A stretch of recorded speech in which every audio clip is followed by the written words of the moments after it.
20 रुपए का आशीर्वाद रहल, प्यार दुआ रहल, 12 प्रणाम हुए।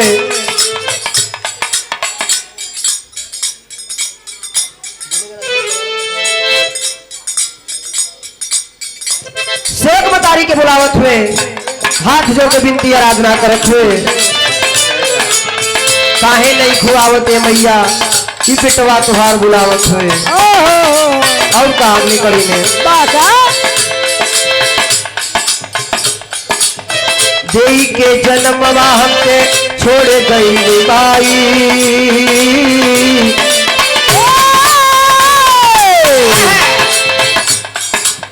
देई के जन्मवा हमके छोड़ गई माई, के करा दुआरे बोला आस लेके जाई,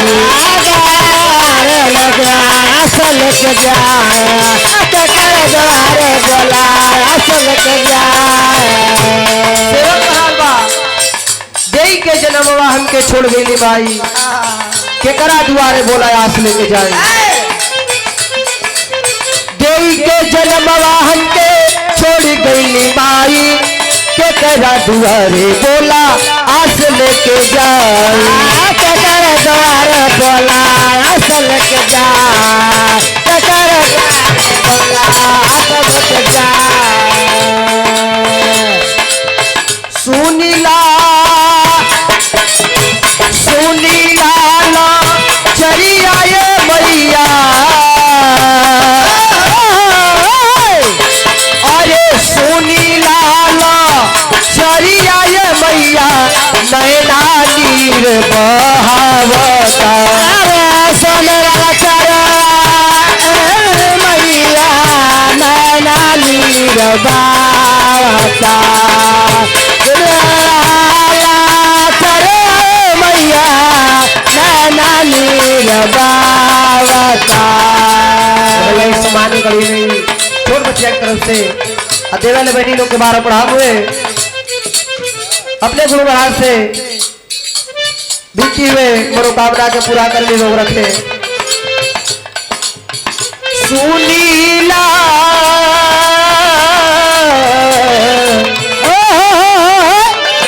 हे मैया,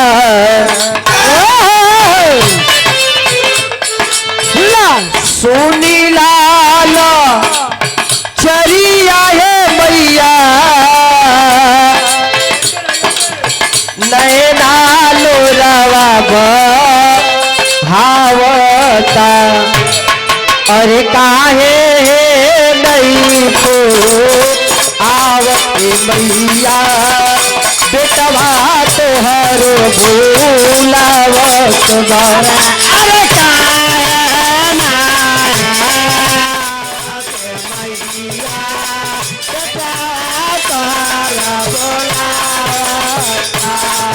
अरे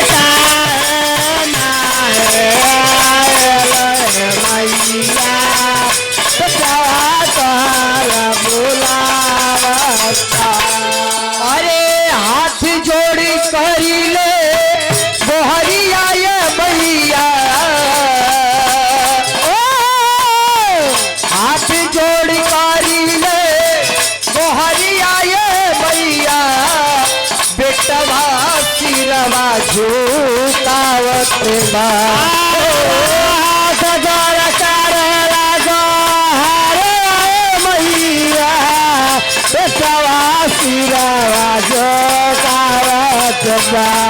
अरे हाथ जोड़ करे लागो हारे मैया, बेटवा सिरवा झुकावत, अरे काहे नहीं को आवते मैया, बेटवा तोहर भूलावत बा,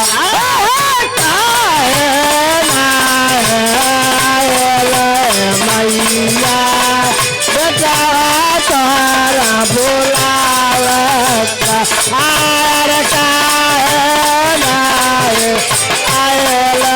मैया, बेटवा तोहरा भूलावत। और अगले कड़ी में शेख मतारी के कहत हुए, ममता का छाया सर से उठ गई बाटे, ममता का छाया सर से उठ गई बाटे, तोहरा सिवाना के हूँ दुनिया में बाटे।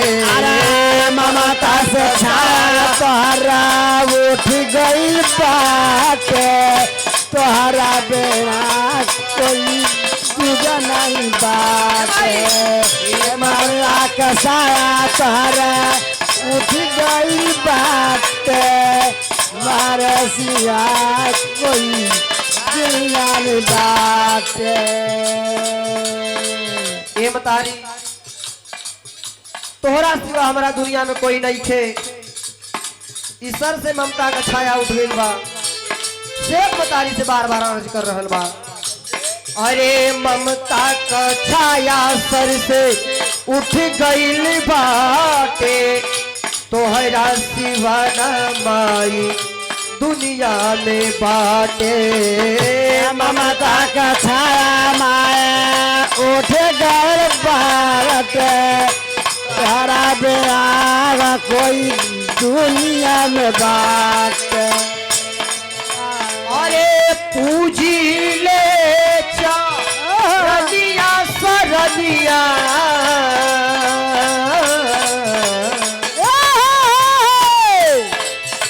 अरे पूजी ले चारदिया सरदिया, तोहरा अलख जगावता। आरा बदला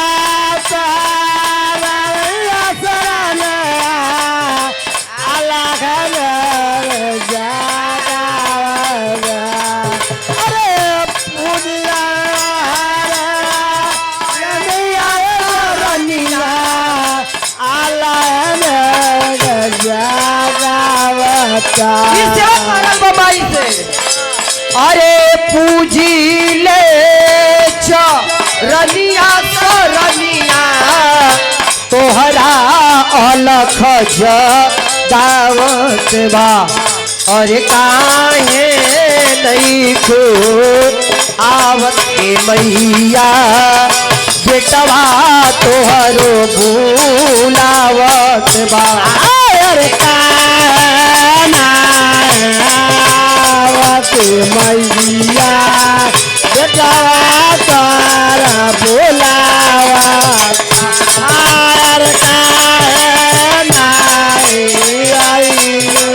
मैया बेटा तारा बुलावा। अरे हाथ जोड़ी कर ले गोहैया ये मैया, बेटवा सिरवा झुकावत बा। हाथ जोड़ कर लागो हरे मैया, बेटवा सिरवा झुकावता।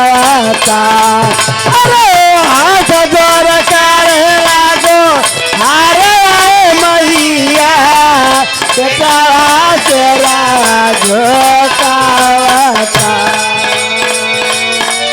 देखा जाए सम्मान के कड़ी में हमने सुनील भैया की तरफ से ही बंतरा की धरती से अपने गुरु महाराज के सम्मान में भैया की तरफ से 101 रुपये का आशीर्वाद प्यार दुलार पूरे पार्टी समेत भैया के बार प्रणाम हुए, नमस्कार हुए, सब भैया लोग के बार प्रणाम हुए, जहां तक आवाज आती सबके स्वर प्रणाम हुए।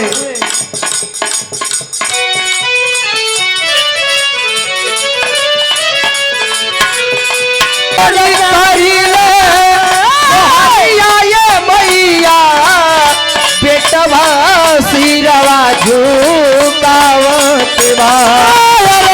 हाथ जोड़ कर लागो हरे माँ, बेटवा सिरवा झुकावता। अरे हाथ जोड़ कर लागो हरे मैया, बेटवा सिरवा झुकावता। हाथ जोड़ी कर ले गोहैया ये मैया, बेटवा बुलावत बा और काहे नहीं छू आवत ए मैया बेटवा तोहरो बुलावत बा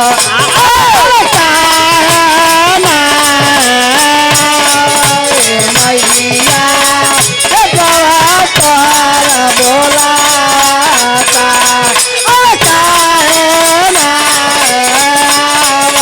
मैया बेटवा तोहरो बुलाता। अरे काहे नहीं खू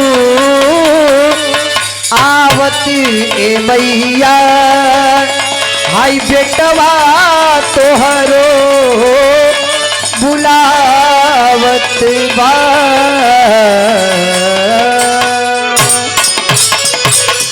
बोले जगदीश जी बाबा की जय सरकार की जय हर महादेव।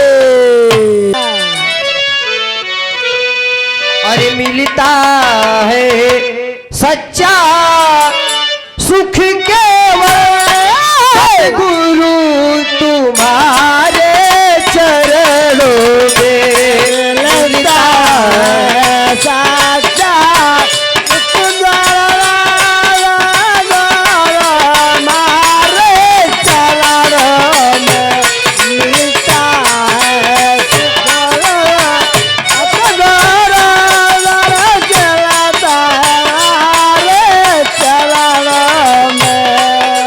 सदगुरु तुम्हारे चरणों में तुम्हारे चरणों में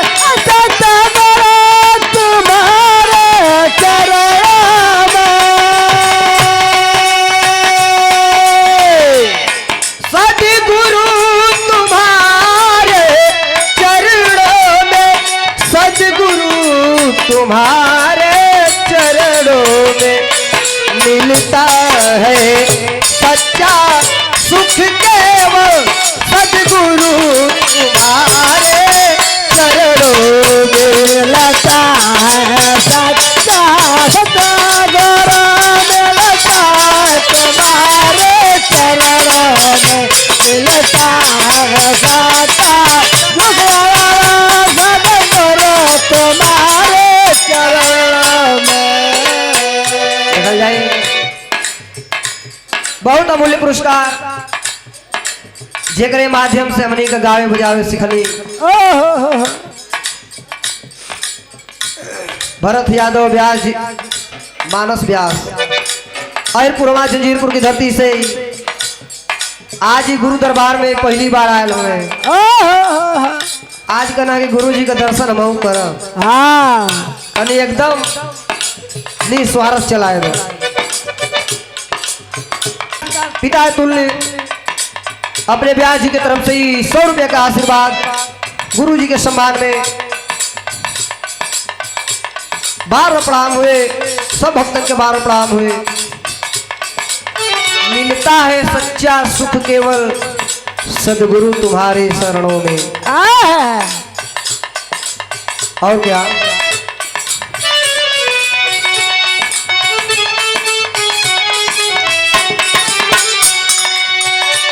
चाहे बड़ी कुल संसार बने संतान बड़े संतान बड़े चाहे बड़ी कुल संसार बने चाहे जीवन मुझे पर भार बने चाहे जीवन मुझे पर भार बने गले हार चाहे मौत गले का हार बने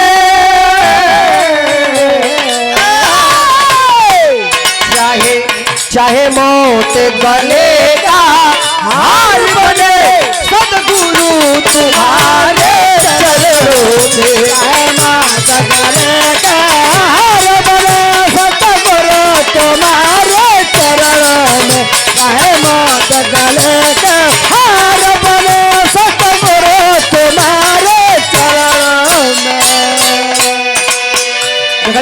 सम्मान के कड़ी में, अपने गुरु महाराज के सम्मान की कड़ी में हमारे श्री ललन भैया की तरफ से 51 रुपये का पावर प्यार दुलार भैया के बार प्रणाम हुए। आम जनता जन के 100 प्रणाम। चाहे बैरी कुल संसार बने, चाहे जीवन मुझ पे भार बने, चाहे मौत गले का हार बने, लेकिन हे गुरुदेव ई शरीर ई जीवन तुम्हारे चरणों में बीते। अरे वाह। और अगले कड़ी में क्या?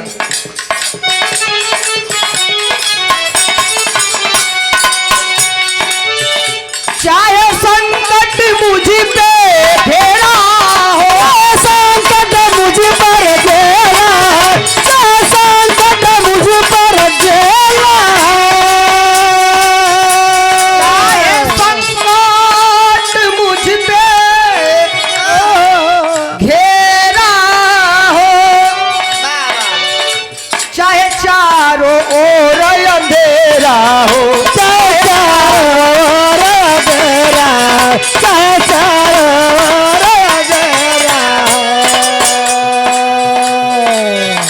परमान न डगमग हो मेरा,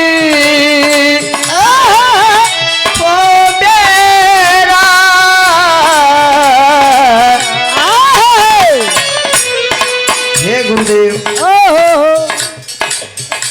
चाहे संकट मुझ पे घेरा हो, चाहे चारों ओर ये दुनिया में अंधेरा हो, परमान न डगमग हो मेरा। जो मरावान है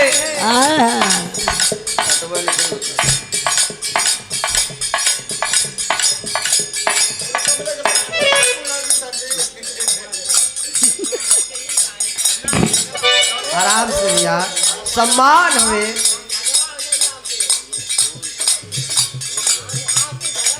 ओके नीचे आकर बैग पर भैया, बैग बैग लगा कर रखा।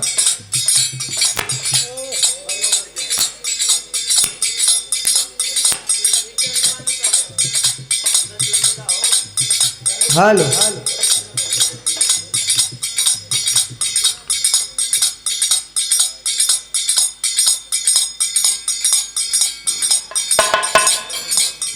नीचे रख, नीचे ठीक है।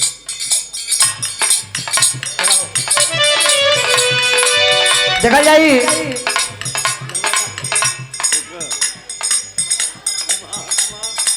ये हमारे सम्मान के कड़ी में भैया की तरफ से ही प्यार भरा पुरस्कार, ही पुष्प के पंखुड़ियों में गुथा हुआ प्यार दुलार, पूरे पार्टी के सम्मान प्यार दुलार रहल भैया के बार प्रणाम हुए।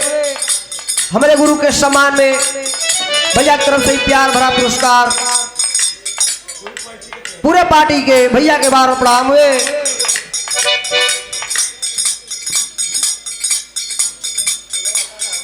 इस सेवक अपने गुरु से कहत हुए बाका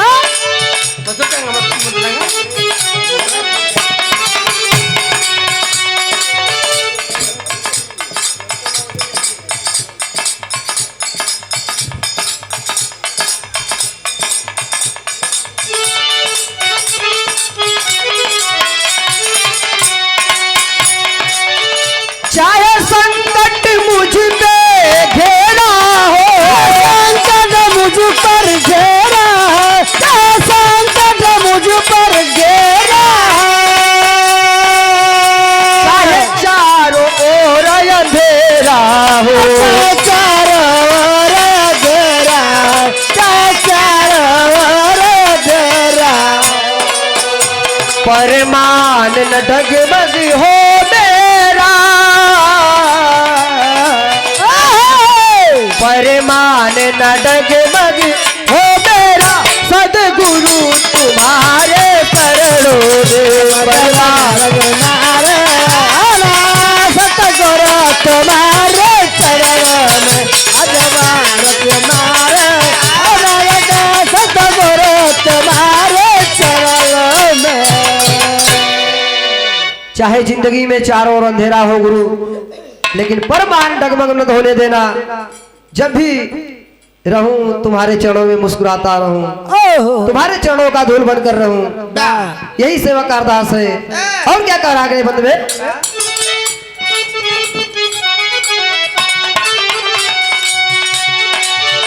चाहे आग में मुझको जलना हो, आग में मुझको जलाना है, आग में मुझको जलाना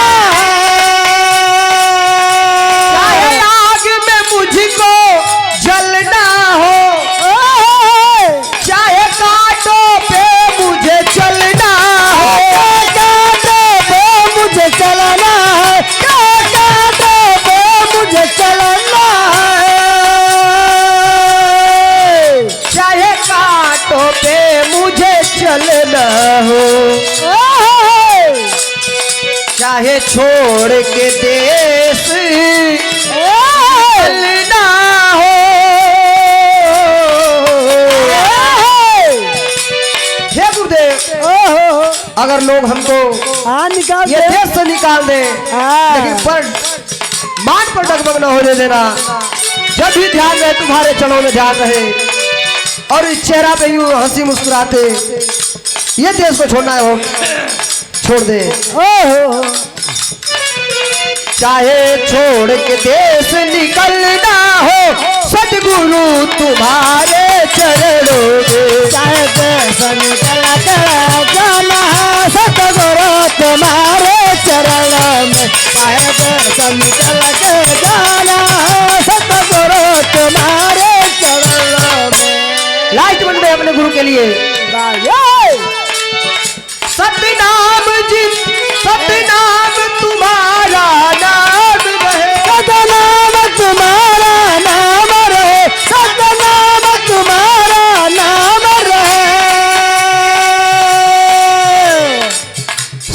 सतनाम जी तुम्हारा नाम रहे, तुम्हारी याद सुबह शाम रहे, आज तुम्हारा शाम रहे, तुम्हारा नाम रहे, तुम्हारी याद सुबह शाम रहे, बस काम यही आठों याम रहे।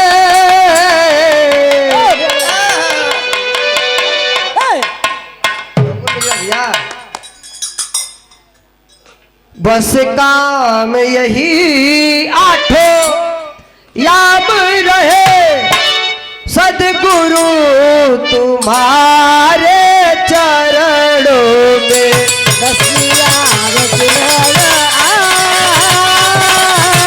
सतगुरु तुम्हारे चरण, तुम्हारे आदर है, सतगुरु तुम्हारे चरण मिलता है सच्चा सुख केवल, सदगुरु तुम्हारे चरणों में।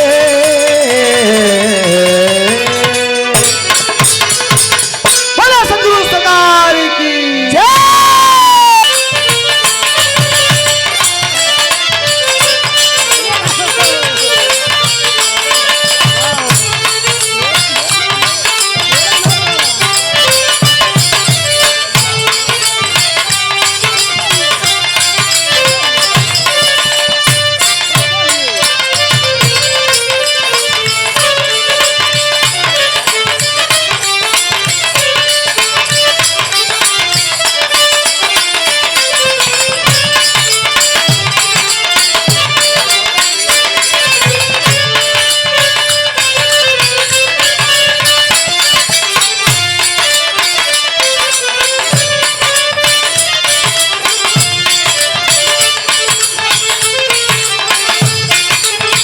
जय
सदगुरु स्वामी दीन बंधु के सदा झुकई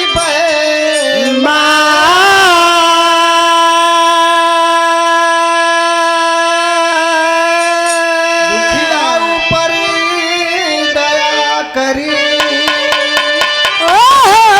जय जय दीनानाथ।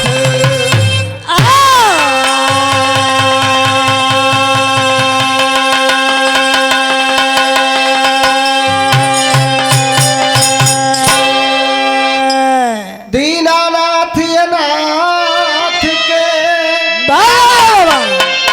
भला मिला संजो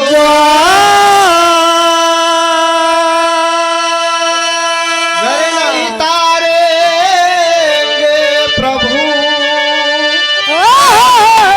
हंसी करेंगे लोग।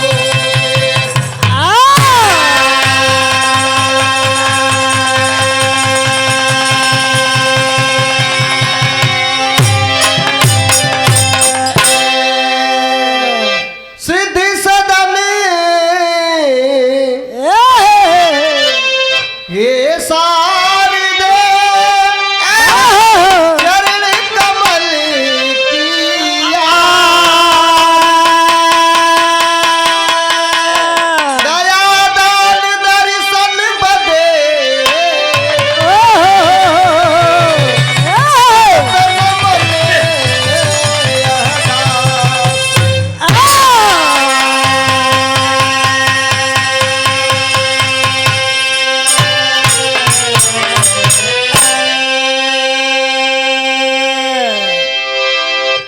महाशिवरात्रि के पर्व पर सदगुरु महाराज के पवित्र धाम में आप सब लोगों का दर्शन मिलल। पूज्य महाराज जी को प्रणाम करते हुए माता रानी के प्रणाम करते हुए माँ सर्वेश्वरी धाम सदगुरु भगवान धाम साष्टांग प्रणाम अपने आप को समर्पित करते हुए कार्यक्रम की शुरुआत कर रहे हैं। एक भजन के माध्यम से माता रानी की एक गीत है देवी गीत। कैसे तो चलिए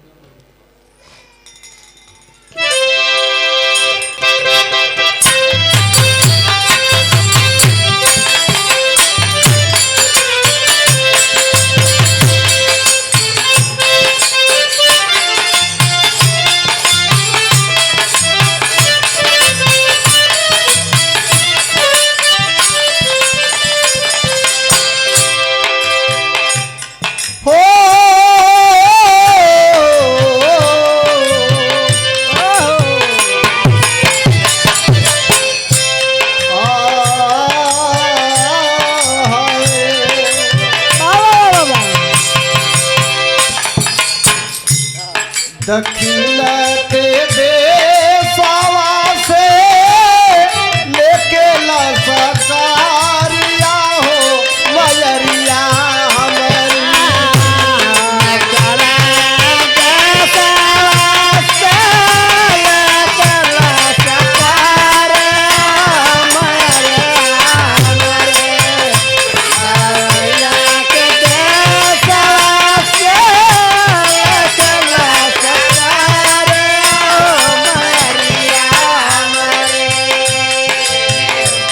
दक्षिण के देशवा से लेके लसकारिया हो मयरिया हमारी अलिया हमनी के नगरिया हो मयरिया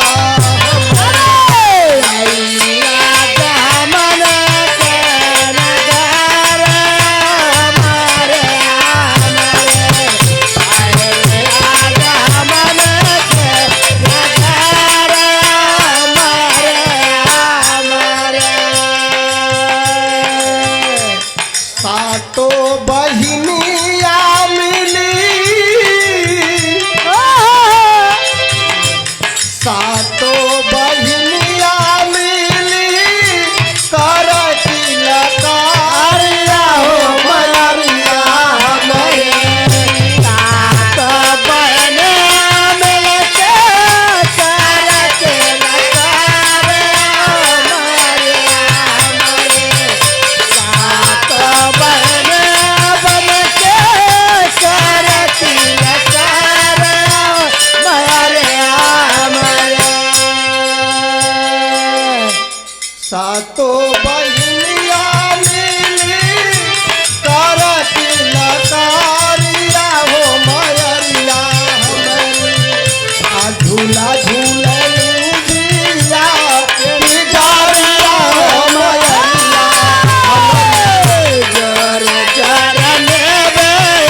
जी लाव लश्कर के साथ सेवकन के नगर में प्रवेश कैले हैं। अकेले नहीं हैं, सातों बहन साथ में हैं। नीम के पेड़ पर झूला पड़ल बा, बड़े खुशी से माता जी झूल रहे हैं। लेकिन कहना बाकी से शक्ति अनेक बाबा रूपवा अनेक शक्ति एक बान जारिया हो मयरिया हमारे शक्ति अनेक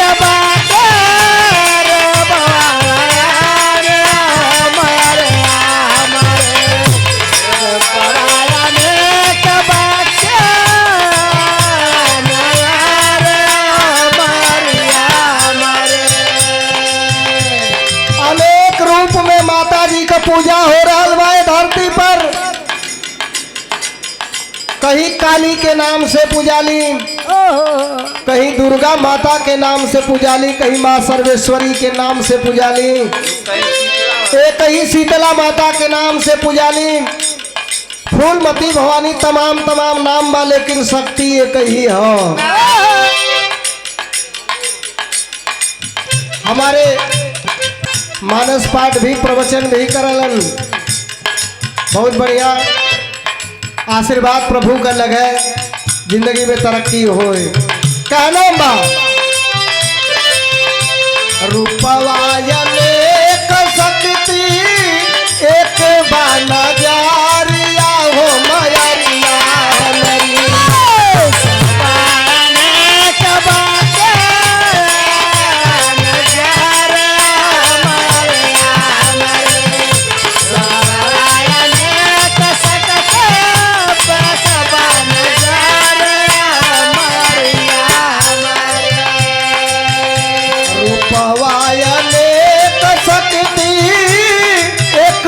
नजारिया हो मयरिया हमारी पूजन मगाना नार नारिया हो मयरिया हमारी पूजन मगाना नार नार हमारे पूजन मगाना नार नार हमारे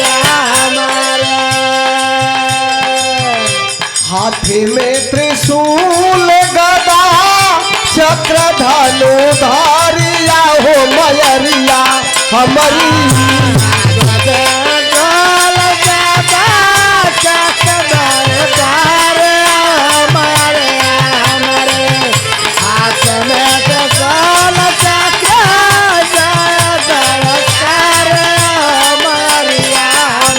हाथ में त्रिशूल गदा चक्र तलवारिया हो मयरिया हमारी अली कई के सेरवा के सवारिया हो मयरिया हमारी कई के सेरवा के सवार हमारे अली कई के सेरवा के सवार हमारिया हमारे सोह पंडाल मंदिर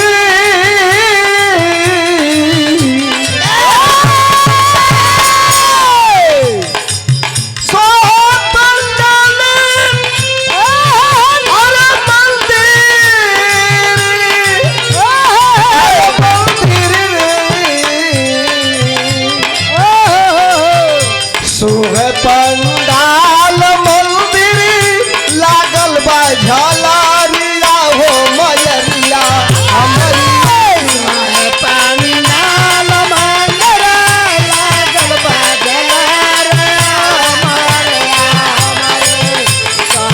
पंडाल लागल बा झलरिया पंडाल मंदिर लागल बा झलरिया हो मयरिया हमारी चढ़ फूल नारियर सुनारिया हो मयरिया हमारी चढ़ फूल नारियर सुनार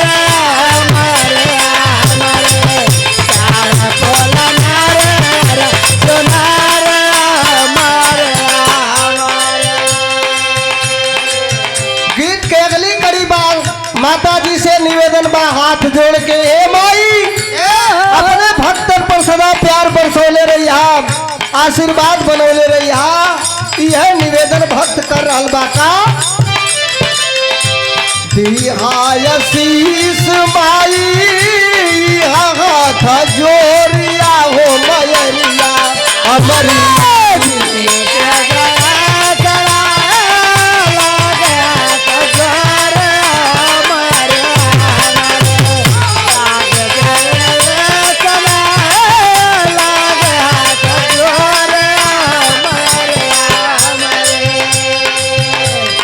आशीर्वाद आया है, सबके ऊपर कृपा बनौले रखी आप।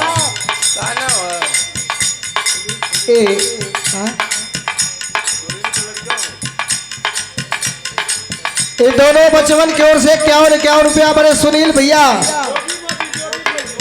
जोगी मोदी कुल मत बोलो, आओ बड़ा कुल बवाल है। ये मुन्ना के आशीर्वाद बा, दोनों बचवन के मालिक का आशीर्वाद लगे। अब भैया के प्रणाम बा, सब भैया लोगों के प्रणाम बा। नाम कुछ भी हो, बड़ा बवाल है समय बोले लगना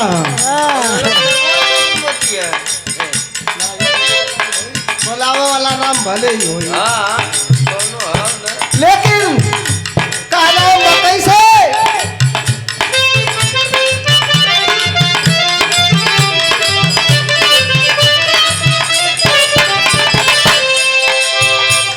दिहायशीष माई हाथ जोरिया हो मयरिया हमारी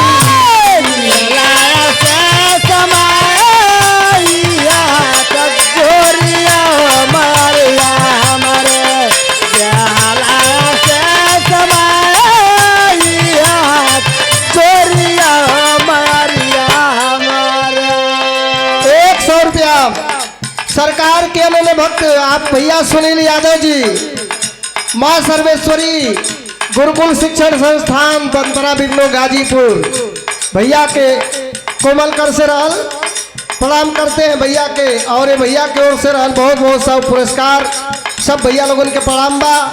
कहना हो दिहायशीष माई हाथ जोरिया हो मयरिया हरी भरी फूल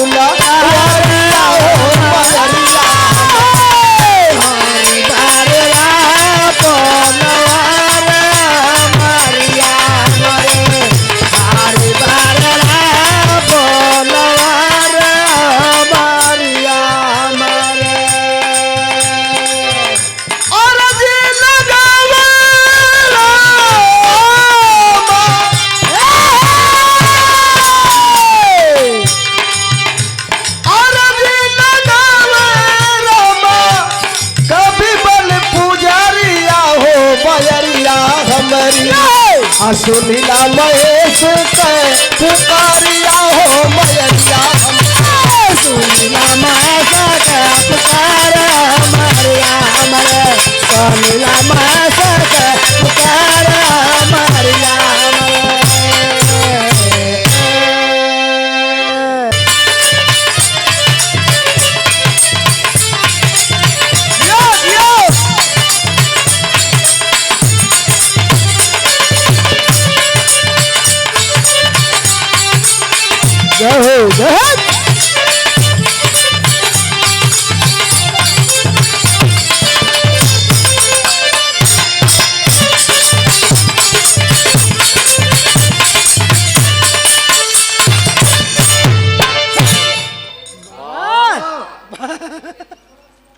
शिवरात्रि भगवान भोलेनाथ का चर्चा जागरण भगवान के नाम पर एक रात जागे के चाहिए। हरि कीर्तन कहल जाला कि बड़े भाग्य से ही सब मिलेला, बिन हरि कृपा मिले नहीं संता। जब भगवान की कृपा होती है तो ऐसे संत का चरण मिलता है। जो सोया सो खोया, जो जागा सो पाया। आज भर जाग के कुछ लेला का काम बा, जल्दी मन पड़ा धम है, भक्ति भावना में ना लगेला। जागरण ना जागरण करत है। कहल जाला गुरु गोविंद दो खड़े काके लागो पाए, हरि गुरु अपने गोविंद दियो बताए। गुरु की महिमा, गुरु का महत्व साक्षात भगवान बताते हैं। गुरु बहुत बड़े हैं, गुरु ही चाहे तो भगवान को दिखा सकते हैं, और जब भगवान की कृपा होती है तो ऐसे संत का चरण मिलता है, संत समागम होता है। आप सौभाग्यशाली हैं कि आपको प्रभु ने किसी भी माध्यम से, चाहे आप बीमारी से आए हो, चाहे किसी कामना की इच्छा से आए हो, लेकिन संत के शरण में आए हैं। ये प्रभु की कृपा है, भगवान की मर्जी है। गुरु गुरु ब्रह्मा गुरु विष्णु गुरुदेव महेश्वर, गुरु साक्षात पार ब्रह्म, गुरु साक्षात परम ब्रह्म, तस्मै श्री गुरुवे नमः। गुरु का स्थान सर्वोपरि है। गुरु के बारे में जितना कहा जाए, वेदों में पुराणों में, कबीरदास जी ने कहा है कि अगर 7 समुद्र की स्याही बना दें तब भी गुरु की जो गरिमा है, गुरु का जो महत्व है, वो लिखा नहीं जाता है। तो आप गुरु के शरण में आए हैं, कम से कम जागरण करके आशीर्वाद प्राप्त करें। सोने के लिए तो आए दिन सोते ही हैं।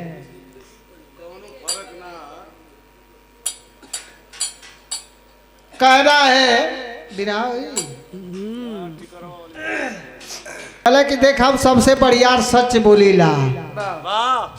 वो कहे कैसे आवत रही है, 2 ठे गाड़ी वाला लड़ गई गिर गई, कल सही बात है।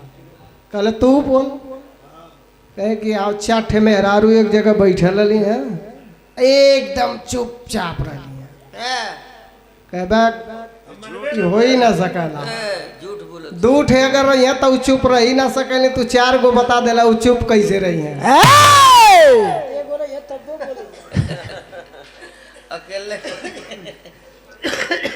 भगवान भोलेनाथ की सुनते हैं, धीरे धीरे जागरण था।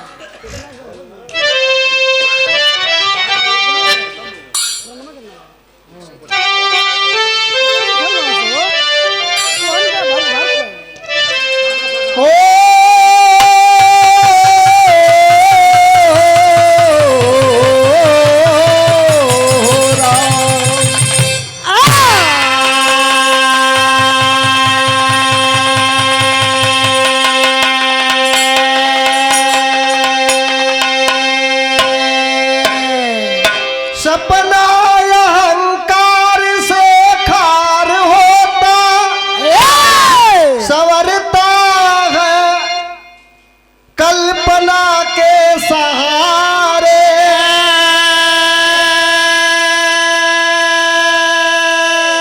वीरों से खाली नहीं है ये धरती, सही वक्त पर जन्म पाए निराले।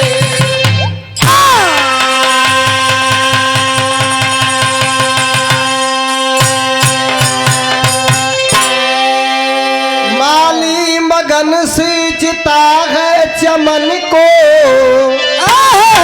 जतन से लहू को पानी बना कर, मगर स्वार्थी बागवा के लिए ही कटाता है गर्दन सुमन सर कटा कर।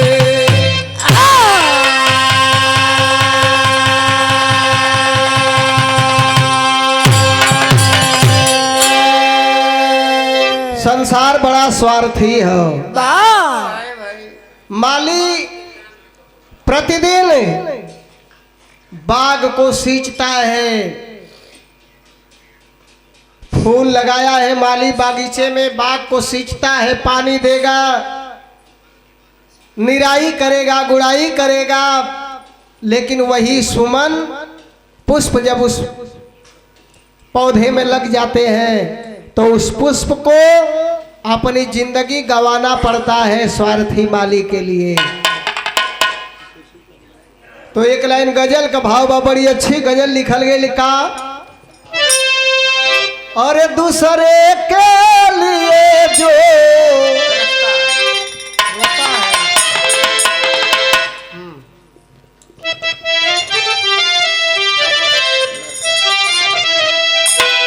और दूसरे के लिए जो रोता है, दूसरे के लिए जो रोता है, दूसरे के लिए जो रोता है, दूसरे के लिए जो रोता है, अरे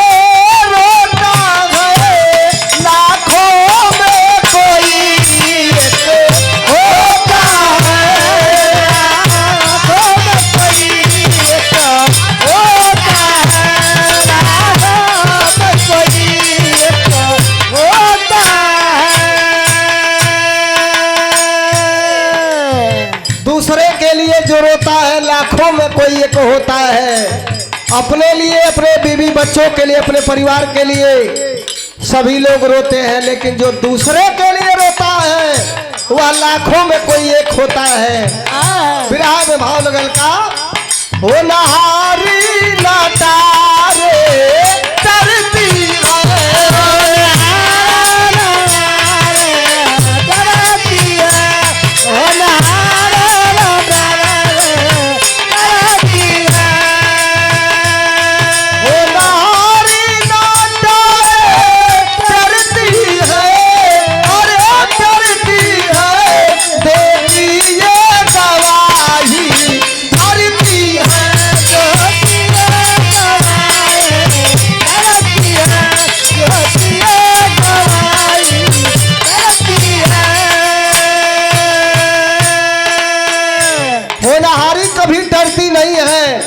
ये धरती सदा गवाही देती है। नज्म का भाव लगल, विरह का शुरुआत भइल कैसे,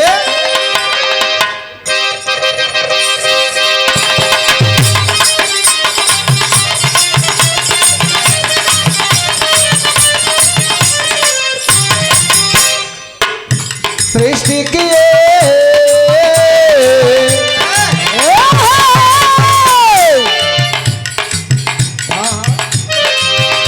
सृष्टि किए पंचानन दिल में लिए गुमान,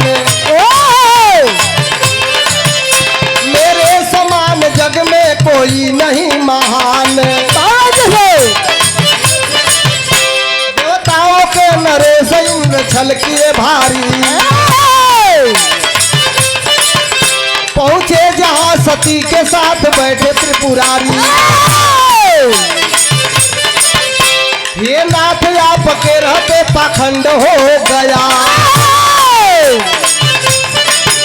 गर्व चूर करिए ब्रह्मा को घमंड हो गया, गुस्से में चले शिव जी त्रिशूल उठाकर,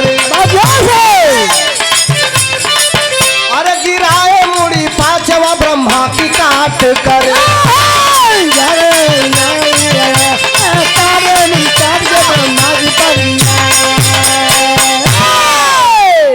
सृष्टि के रचयिता ब्रह्मा जी सृष्टि की रचना कर दिए, घमंड हो गया उनको। ओ समय 5 मुड़ी ब्रह्मा जी का रहल, पंचानन कहल जाए 5 मुड़ी। ब्रह्मा जी के घमंड हो गल कि हमसे बढ़िया देवी देवता है दुनिया में कोई ना होगा। देवतावन का राजा इंद्र की बात बड़ी खराब लगल, हम राजा हैं हमरे मर्यादा का हनन बा कि हमसे भी बढ़िया देवी देवता ब्रह्मा हो गिलन, सृष्टि का रचना कर दिलन तो उ सबसे बढ़िया देवी देवता हो गिलन। तो राजा के ये बात खराब लगल।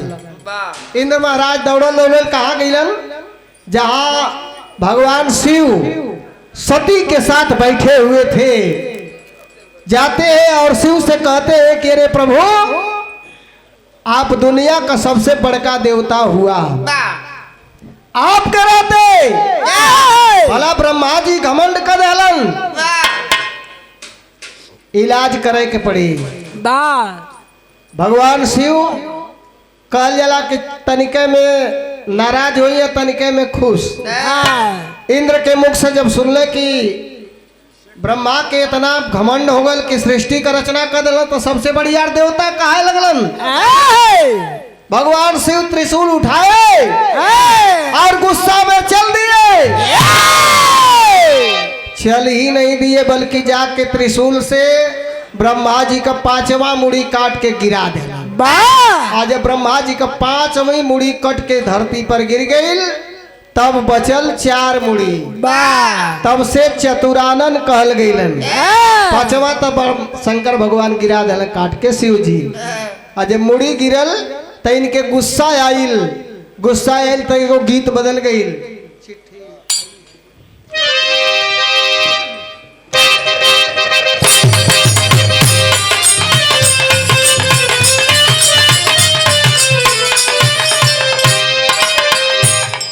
ये देखा कोनो फिल्म का गीत बा गावे लगबा।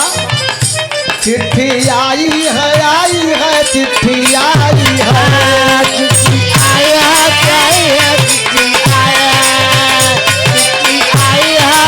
है चिट्ठी आया। लेकिन भाव लगल बिरहा में, आगी लागी है आगी लागी है,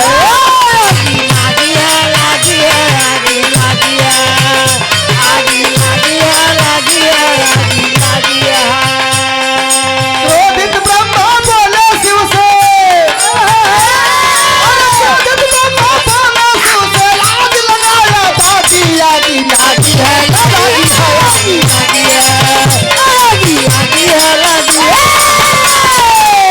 आगी लागी है, लागी है, आगी लागी है। जब ब्रह्मा जी की मुड़ी कट गई, ब्रह्मा जी को क्रोध आया, गुस्सा में लाल। भगवान शिव से कहते हैं कि आपने मेरी मुड़ी काट करके धरती पर गिरा दिया, अच्छा नहीं किया प्रभु।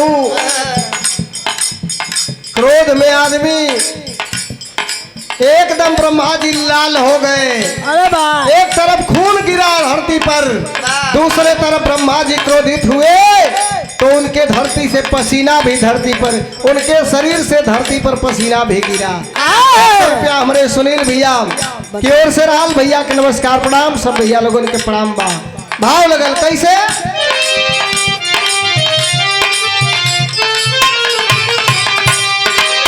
ब्रह्मा जी के गिरला पसीना, ब्रह्मा जी के गिरला पसीना, ब्रह्मा जी के गिरला पसीना, पैदा हुआ श्वेतज मानव,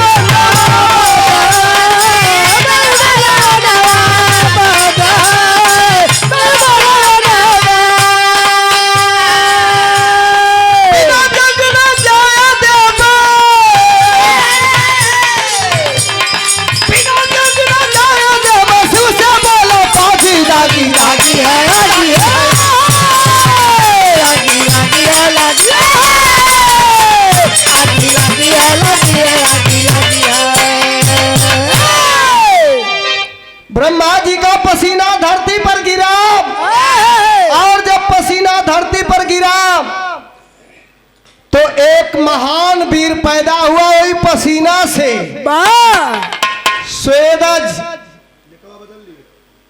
स्वेदज नाम का एक वीर पैदा भल ब्रह्मा जी के वो पसीना से। और जब स्वेदज पैदा हुआ तो कहा कि मेरे लिए काम बताइए पिताजी। ब्रह्मा जी के पसीना से लड़का पैदा भइल, हाँ से हो पसीना से। कलश मेरे लिए काम बताइए, काहे के बोलौला काहे पैदा भइली हम। ब्रह्मा जी कहलन कि बेटा सामने शिव खड़े हैं, वो मेरे दुश्मन है, उन्होंने मेरी 5वीं मुड़ी काट दिया हाँ बिना वजह। कहलन का हो हमरे बाबू का मुड़ी काट देला। हाँ शांति रहे हो। ए मुड़का टनी न रे हेलो, तनी शांति रहे। स्वेदज कहा बिना लड़ाई किए आप जा नहीं सकते हैं, आपकी और मेरी लड़ाई होगी, हाँ आप जीतेंगे तभी जाएंगे वरना नहीं जा सकते हैं। हाँ तो अब लड़ाई होखे लगल स्वेदज का और के कर भगवान शिव का। तो गीत लगे है, गीत बाकी दे के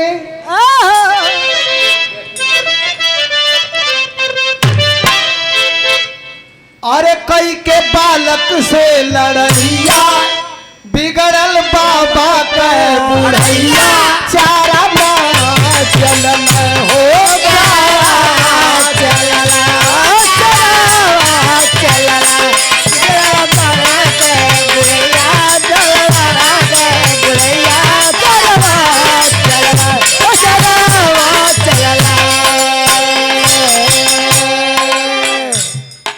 कौने बाबा कह? ओ कौन हो शिव बाबा कह। बा लड़का नौजवान हो, शिव बाबा से लड़ाई कैलस तो भगवान शिव ओकरे आगे टिक ना पौले, कौनो चारा नहीं चलत बा। लइकवा जब हो तबे दबेरा लगे, भागा लगलन का बाका हो